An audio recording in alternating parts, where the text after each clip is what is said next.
to spin or something over 35 miles an hour.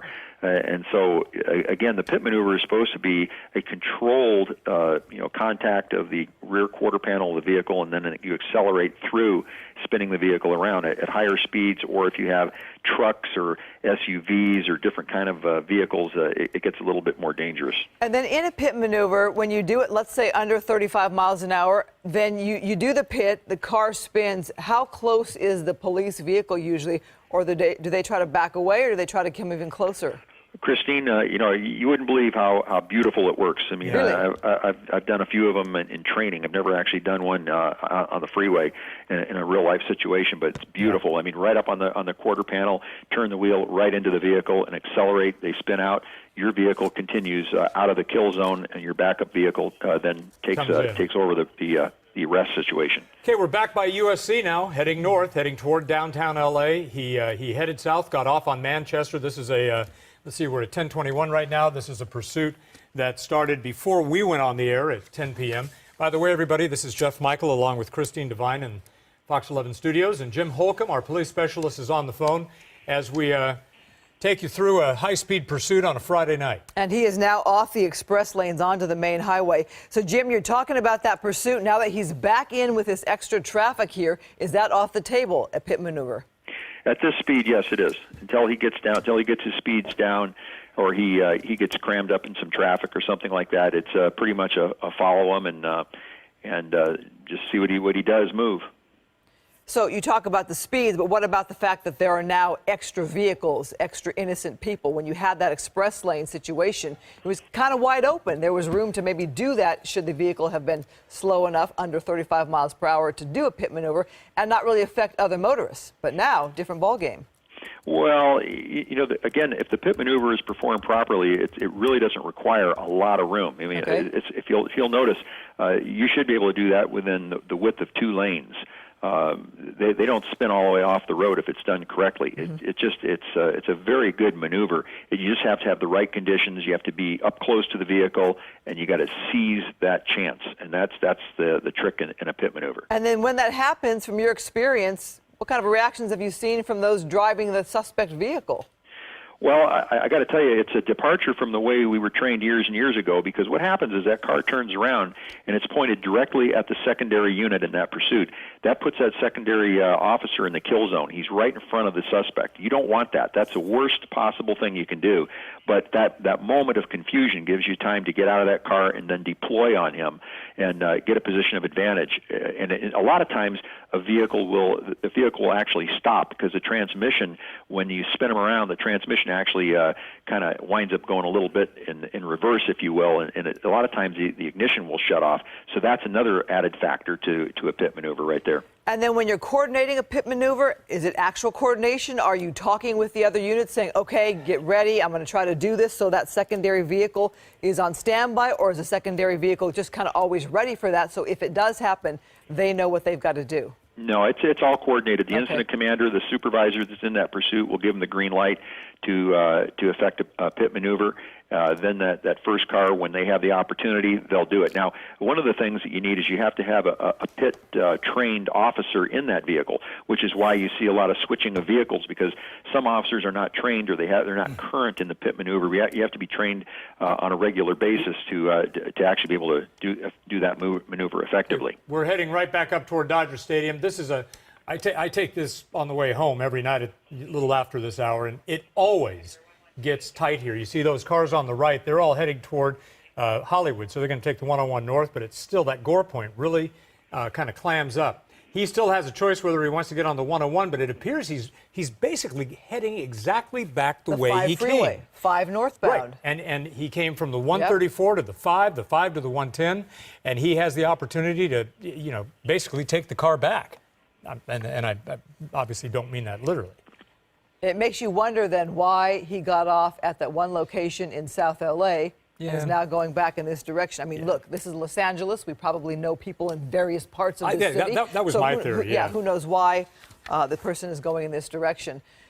When you have a stolen vehicle like this, I would think that police might not have much of a lead on who's driving this car. Sometimes, if they know who it is, they can place a phone call, talk with a relative. But if you don't know who it is, Jim?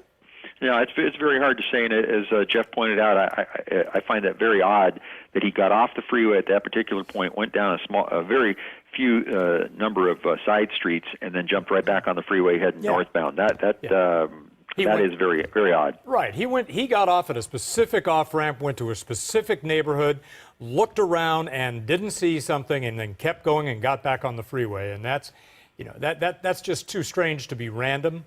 If you're going to get off, you're going to get off and actually, go somewhere. Now, there are 3 tunnels here that he's going to go through, and the air unit, will be able to pick him up probably as he comes through, but this is where the air unit will probably be able to identify that car best by seeing the black and whites going code 3 behind it. Now, interestingly enough, tunnels and garages and anything where the air unit loses them is usually an opportunity for them to try to switch vehicles, get out, get on foot. And I don't know if he's going to do that in this situation, but these are the little things that are disadvantageous to law enforcement. Is now, it see also, see that hook right there? Yeah. All right, that's the hook that takes him to the 5 northbound. If he had stayed straight, he would have gone on the 110 northbound up to Pasadena. Now, that hook right there, that's one of the oldest freeway transitions in Southern California, because the 110 is the oldest freeway in all of the United States, and that transition is not banked at all. That's where a lot of people get into accidents right there. They've been doing a lot of work there to try to make that a little bit of a safer transition, and it narrows, too, compared to other parts of the freeway, like the 110. Yeah. Now look at where they are. They're way up over there. Okay. Yeah, now it looks like, isn't that that part of the freeway that's going to kind of terminate and dump out into Pasadena? Well, wait a minute. If he's Well, that'd be the 110, wouldn't it? Well, wait, did he stay on the 110? Now it looks like he might be on the 5. Yeah, we're talking he's on about the 5. He's on the 5, yeah. Yeah. Stadium Way, and heading up to Glendale Boulevard. Jim, from your experience, do you find that these drivers are calculating in where they're going, or sometimes it's like, oh, there's a freeway, let's jump back on that? A lot of times when they're running like this, their adrenaline is pumping. They're not making rational decisions. That's why you see a lot of these real sudden lane shifts from one to the other or onto a gore point or off.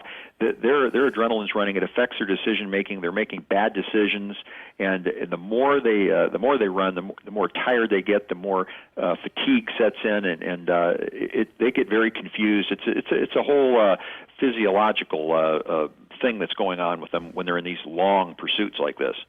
And the officers being trained, I have to think that their energies are focused with similar adrenaline, but they're able to focus it because they've been trained. They know how to react. They know what to do. They've got the support behind them. Well, that's true. I mean, depending on how many pursuits, the CHP are experts at this because this is their backyard, so to speak.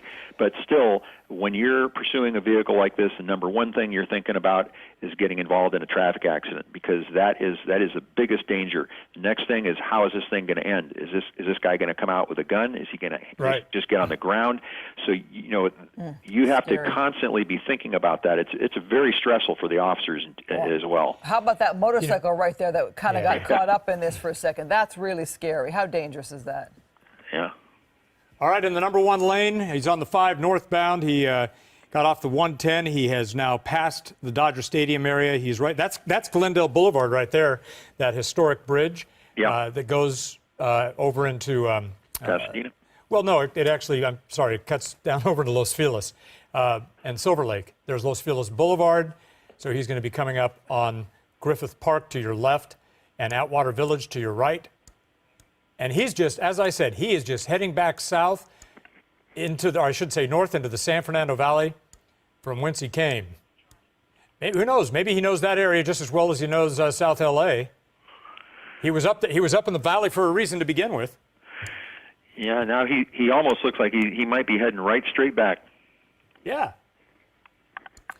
Once again, under that theory that it does you no good to go to a place where you get lost. You should go to a place where you can navigate and you have a little bit of knowledge.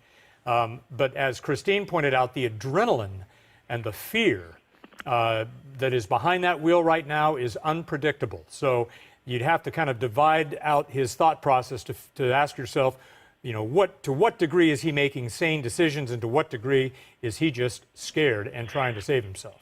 And now Jeff heading back into a different CHP area, so they're re-coordinating with the folks that had him originally and then handed him off. So once again, now he's heading right back, and we're working that out as well. You know, with the CHP, Jim, he could go to Bakersfield and they wouldn't have a problem with it. Yeah, they do leapfrog though. They're as they go through different jurisdictions, one will back off and the other one will take over. So you have fresh officers, fresh vehicles. Another thing that goes on in a lot of these pursuits is that the brakes, on the vehicles, on the police cars, and on his car, every time they hit the brakes, these brakes heat up. Well, the CHP switches out new cars. They keep rotating them in and out, so they have good vehicles, good brakes, good steering, and fresh officers.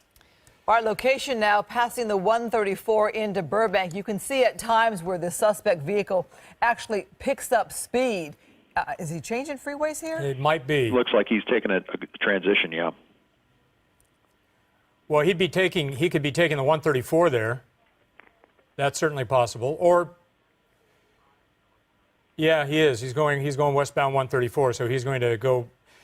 Like I said, this is the way he came. When we were just about to go on the air at about 5 to 10, I caught a glimpse of one of the freeway signs, and he was at the 134 and Western heading east to the 5. Okay. He has perfectly retraced his drive from the valley.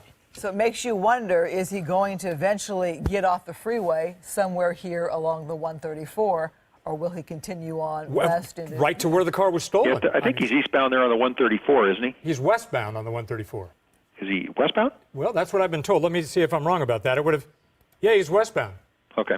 Yeah, Forest Lawn Drive. So he is. You would almost say at this point he's nothing if not predictable, which is something you don't get in almost any police pursuit. But he is, if you will, he's retracing his steps. And obviously the CHP has that information. They know where the car was stolen and actually my assignment desk is telling me this was an unreported stolen and that the driver may have other felony evading charges against him. So I'm not exactly sure. Unreported stolen makes you wonder then how police got onto this. Yeah, and we're just getting information now that there may be a male and a female in that vehicle. So that's what they're telling us now. Oh, so he's got a navigator. Yeah, and it also this changes the dynamics a little bit too with respect to this, because now you have someone who may not be a willing participant in this pursuit that we're watching. Okay, so then if we know it's a male and female in the car, do you think that they might know who it is in the car? We didn't get any information on that. The only thing that they believe is they got a male and a female is all we have now. And they have no idea if there's some kind of relationship? No, we don't know anything about that yet. But again, when you have someone in the vehicle like that, you wonder, okay, sure. is that person being in that vehicle against their will? They have to consider that, right?